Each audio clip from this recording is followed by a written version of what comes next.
Welcome to Let's Dig Deeper, a podcast devoted to exploring life through the lens of shadow work. I'm your host, Steph Flores, and together we'll journey beneath the surface into the parts of ourselves we often avoid and the truths that shape how we lead, live, and connect. This is a space for raw reflection, radical honesty, and the kind of conversations that invite transformation. So take a breath, get present, and let's dig deeper. So you may be wondering where I've been the last few weeks, and I'm sorry. I haven't given the commitment that I promised I would give first to myself and then to this community. So much has happened over the last 9 months and more so over the last 5 to 6 weeks that has challenged my mindset, not only mentally, but spiritually and emotionally and physically. And by mindset, I'm not referring to whether I was optimistic or pessimistic, because over these last few weeks, I have been challenged to reframe my mindset, to attach to it what is true, to move forward without my thoughts trying to hold me hostage, and to try to avoid self-sabotage by asking myself, what do I say I want? And what beliefs in my mind are standing in opposition to that? And so that's what this week's episode is about. It's about our mindset. And whether you realize it or not, your mindset is guiding how you show up in your relationships, in your work, and even in your healing. And I'm also excited to announce that I'll be releasing a digital mindset journal that has prompts and reflection tips and action steps, which have helped me shift my mindset throughout this season. And I hope it helps you too. The link to the PDF will be available in the show notes for you to download. This one is special. If you know me, you know why. If you don't know me, ask, and I'll share why. Listen in. Let's dig deeper. Today's episode is about something that touches every corner of our lives, our mindset. And not just the way we think, but the beliefs, the internal dialogue, the quiet assumptions we carry that shape everything we see, feel, and do. Whether you realize it or not, your mindset is guiding how you show up in your relationships, in your work, and even in your healing. And so, in this episode, we're going to explore where our mindset comes from, what it's been protecting us from, and how we can begin to shift into a new way of seeing the world, one rooted in trust, in worthiness, and in freedom. Because mindset work isn't about fixing yourself. It's about freeing yourself. So what is mindset? Mindset isn't just whether you're optimistic or pessimistic. It's the internal framework that determines how you interpret every single experience in your life. It's your inner narrator, your interpreter, your lens. It filters what you believe is possible, what you think you deserve, and how you respond to challenges, opportunities, relationships, and even silence. And we often throw around terms like positive mindset or growth mindset, but what we're really talking about is the architecture of our beliefs. So the concept of fixed versus growth mindset helps to anchor us for sure, but it's important to understand mindset isn't binary, it's fluid. You can be growth-oriented in your career, but fixed in your self-worth. You can be open to change in others, right? But rigid with yourself. Most of us inherited our mindset before we could even question it. What we heard, what we saw and absorbed as children laid the groundwork. So whether it was don't trust people or success only comes with suffering, those ideas seeped into our core. And if we're not actively aware of it, we continue to live out those mindsets as adults, often without even realizing it. There's a quote that says, mindset is the invisible script that narrates your life, whether you wrote it or not. So, when was the first time you realized your thoughts weren't facts? I have a friend where we have truth statements and we have them on our phone. And every time we are in doubt, about something, whether it's in our friendship or in life, period, we always point each other back to those truth statements. What is true? What is fact? Because sometimes our mindset does narrate our life in a way where it's not truth. We're not writing it, right? And our mindset is that invisible script that narrates it. It's telling a story, whether we wrote it or not. If you don't know how to control it, you're going to realize that those things that you once thought were facts were lies. So now that we've defined what mindset is, let's talk about how it got there in the first place. Your mindset was shaped long before you had the language for it. The way your parents reacted to your mistakes, or the way your teacher spoke to you, the beliefs that floated through your home, all of that matters. Repeated exposure to certain phrases become internalized, right? So if you heard you're too sensitive, or money doesn't grow on trees, or you always mess things up, right? Over time, those things become your internal voice. Those things that you've heard, those repeated phrases that you heard that you internalized, now that is your internal voice.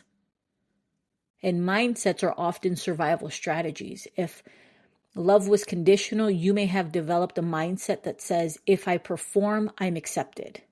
If you were neglected, maybe your mindset became, I can only depend on myself. And these aren't just negative beliefs, right? They helped you survive an environment that didn't give you what you needed. But I think it's important to understand that what helped you survive back then can easily be the thing that is sabotaging you today. And there's an affirmation that says, I'm allowed to challenge what I was taught to believe. And I absolutely love that affirmation, because I think so often, at least the way I grew up, if I challenged anything that was opposite of what I was told, it was disrespectful. So I had to internalize a lot, because to speak up was deemed talking back. And so I love that I'm allowed to challenge what I was taught to believe. And that goes for that mindset that you may have now, right? The stories that are playing that aren't true or don't seem true, you have every right to challenge those very thoughts. And I think that is where you regain power and control of your mind. When you can repeat to yourself what is true and what is right and what is honorable. So, what beliefs did you inherit that don't reflect who you are now? There are a lot of things that I inherited that don't reflect who I am now. And honestly, those things came with difficult conversations with certain people who didn't understand. But let me tell you, man, it's the most freeing thing to be able to have conversations and to challenge what I was taught to be true and to put it up against the mirror of who I am now, right? And seeing that those things don't stick. And I think once we become aware of how our mindset was shaped, right, we get to ask the next question, is this serving me now? And most people aren't where they want to be because of lack of skill or will, but because of their mindset. And there's a difference between the mindset you're in and the life you say you want. See, this is where inner conflict shows up. You say you want love, but your mindset tells you it's not safe to be seen. You want success, but your mindset says you're not capable of it. The internal contradiction leads to resistance, right? You want to move forward, but your thoughts are holding you hostage.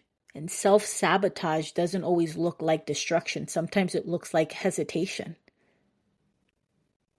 Let's talk about how you might want to grow, but your mindset keeps you small. Maybe you want to lead, but believe you are not ready. Maybe you want abundance, but carry guilt.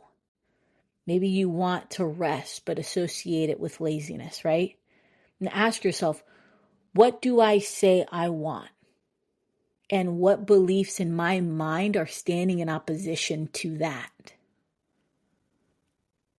And there's another quote that says, you can't manifest abundance with a mindset rooted in fear, lack, or control. This isn't about shame. This is about noticing the gaps between your current thought patterns and the future you're trying to step into. What life are you craving? And what thoughts in your current mindset are contradicting that craving? So, what does it take to shift from that survival-based mindset into one that actually supports our growth and healing? See, mindset work is not about erasing negative thoughts. It's about interrupting automatic patterns and choosing a new way of relating to yourself. It starts with awareness. You can't shift what you don't recognize. Begin noticing when your thoughts spiral into fear or judgment or self-doubt. Just notice it. Then question, is this thought true?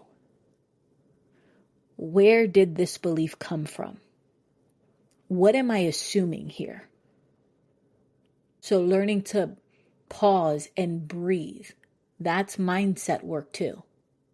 Mindset work also involves the body. You can't change your thoughts if your nervous system is dysregulated. Identity shifts matter. Ask, who do I need to believe I am in order to live the life I want? Mindset work is not about fixing you, it's about freeing you. And one of the biggest traps that keeps us stuck are the stories we tell ourselves. Reframing is powerful because it goes from I failed to I learned, from I'm too much to I'm passionate and expressive. See, your brain craves storyline. It tries to assign meaning to everything, and over time, repeated thoughts become personal truths, even if they're not based in reality. I'm not the kind of person who ... or I'll never be as good as ... These stories form your identity, and they often become self-fulfilling prophecies, if you will. But ask, who benefits from me believing this story? Is it still true? Was it ever true? Just because you've believed something for so long doesn't mean it deserves to stay. And some stories were born out of trauma, and they served a purpose. But survival stories aren't meant to be lifelong scripts. And another affirmation, I'm throwing quotes and affirmations at y'all today. Another affirmation is I can write new stories that reflect the truth, not just the trauma.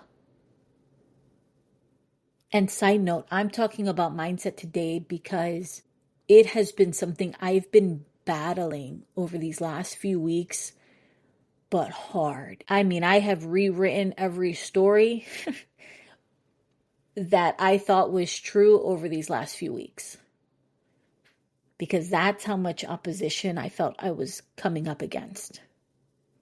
So side note, that's where you're going to get a lot of affirmations and you're going to get a lot of quotes, because this is also what has been speaking to me. Okay, so what story have you been telling yourself that no longer belongs in your next chapter? Here's the tricky part. Even when we start changing our mindset, fear tends to follow us, right? And your mind will try to protect you through control. It will say, plan ahead, don't get hurt, stay small, don't expect too much. That's fear talking. And fear often disguises itself as logic or preparation, right? But the truth is, control is often a trauma response. The healthiest mindset isn't the one that controls outcomes. It's the one that can stay grounded when outcomes are unknown. Surrender doesn't mean passivity. It means trust. Letting go of control is one of the most powerful mindset shifts you can make. So what are you currently overthinking? And what would trust look like instead? And this brings us to one of the most powerful mindset shifts of all, from proving to receiving. See, many of us are stuck in a prove yourself mindset. It sounds like, I'll be worthy when I achieve X. I'll need to show them that I'm enough. But worthiness isn't earned. You are not valuable because of what you do. You are valuable because of who you are. And when you stop performing for love and for validation, for belonging, your whole nervous system breathes.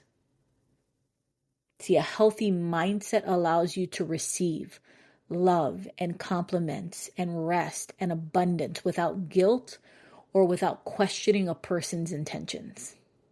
And again, that right there, questioning a person's intentions, to just make it a little more personal, that is probably one of my biggest things, is sometimes I question people's intentions, not because they're not good, but maybe sometimes I don't feel like I'm deserving of it. Does that make sense? And that's where that is where I need to put my mindset in check. Because I'm allowed to receive all the things that this world has for me. And I'm deserving to receive all the things that are headed my way without questioning the intentions of a person or the reason why that good thing is coming. And so are you. You are worthy of a life that feels good without having to earn it.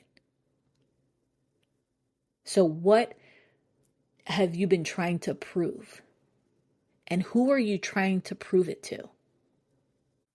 So what does it actually look like to live from a healthy, grounded mindset every single day? It's not about being unshakable. It's about knowing how to come back to center. It's rooted in self-trust and not in perfection. You can hold space for complexity. You can say, I'm nervous and I can do this. This hurts and I will be okay. It's the duality in those two things. You stop trying to eliminate all discomfort and instead learn how to be with it. A resilient mindset doesn't avoid challenge. It navigates it with grace and self-compassion. There's another quote that says, your healed mind doesn't shout, it trusts. So what does a grounded mindset feel like in your body? And how can you return to that today? And before we close out, I want to leave you with a few daily practices to keep building and nurturing your mindset. See, mindset isn't a one-time shift. It's a daily devotion. And so some practice ideas are morning mindset check-ins. Writing down every morning, what am I believing today? You can journal your spirals, right? And start reframing them. which is something I learned to do in therapy. It's like, here's what my mind is thinking, and it's drawing a line down the center of a piece of paper, and on one side, this is my thought, and on the other side, I neutralize that thought, and I come against it, and I reframe it. So that's journaling your spirals. Practice neutrality, right? Maybe it's not good or bad. Maybe it just is. Set daily affirmations or mantras that anchor you. Take 5 minutes every single day or when you feel you need it and speak to yourself. And then be grounded in gratitude and remind your brain that there's safety and beauty here and now. And my final quote is, I'm not broken. I'm just becoming. My mindset doesn't need to be perfect, just honest. So until next time, keep digging deeper. Keep choosing you.